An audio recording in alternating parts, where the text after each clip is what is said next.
ओम शांति।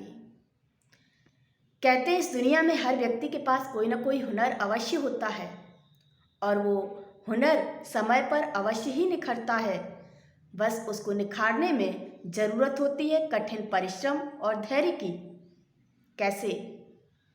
आइए हम जानते हैं एक कहानी के माध्यम से। एक व्यक्ति जो कि बहुत ही उदास बैठा हुआ था, अपने बीते हुए जीवन पर पश्चाताप कर रहा था। तभी उसके समक्ष भगवान प्रकट होते हैं। भगवान उसको उसकी उदासी का कारण पूछते हैं। तो वो व्यक्ति कहता है कि प्रभु, मैंने अपने जीवन में असफलताएं बहुत पाई हैं, चुनौतियों से हारा हूँ। अब आप ही बताइए हमारे जीवन की कीमत क्या है।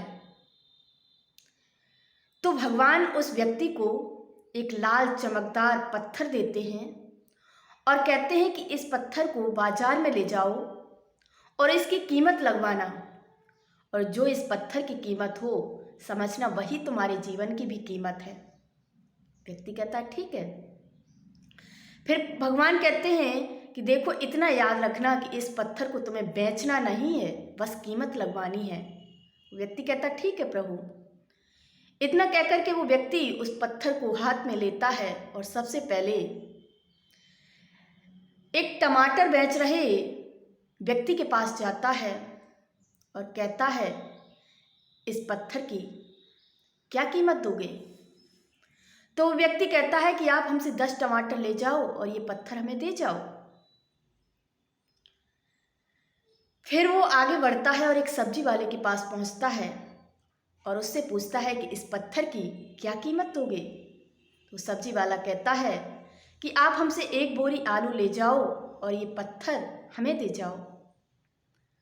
अब वो आगे बढ़ता है व्यक्ति, एक सुनार की दुकान पर पहुंचता है और सुनार की दुकान पर पहुंचकर वो पत्थर को दिखाता है और पूछता है इसकी क्या कीमत दोगे। तो जैसे ही सुनार उस पत्थर को देखता है तो उससे कहता है भाई तुम इसके 1 करोड़ ले लो और ये पत्थर हमें दे दो। अब वो व्यक्ति थोड़ा सोच में पड़ गया कि एक व्यक्ति था जो इसके 1 बोरी आलू में पत्थर खरीद रहा था और ये है कि 1 करोड़ इसी पत्थर का दे रहा है। तो वो आगे बढ़ गया। जैसे ही आगे बढ़ने लगा तो सुनार फिर से कहता है भाई इसके 2 करोड़ ले लो पर ये पत्थर हमें दे दो।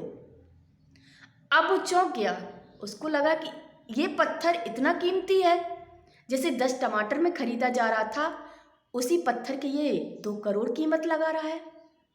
लेकिन उसको बेचना नहीं था वो पत्थर।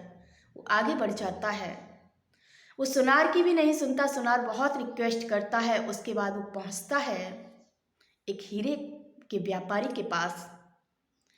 जैसे ही हीरे का व्यापारी उस पत्थर को देखता है तो उस पत्थर को उसके हाथ से लेकर के बड़े प्यार से लाल रंग के कपड़े में निकालकर उस पत्थर को रखता है और उसके पैर छूता है, मत्था टेकता है उस पत्थर के आगे और फिर उस व्यक्ति से कहता है भाई ये पत्थर तुम्हें कहाँ से मिला। इस पत्थर को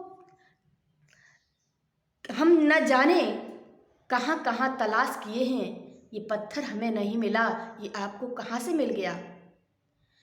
हम अपनी दुकान के सारे हीरे जवाहरात बेचकर भी इस पत्थर की कीमत को नहीं चुका सकते हैं। कोई भी इस पत्थर की कीमत को नहीं चुका सकता है।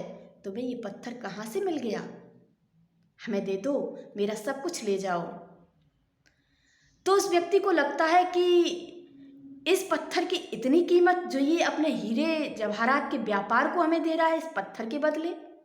लेकिन उसे भगवान की बात याद थी, इस पत्थर को बेचना नहीं है।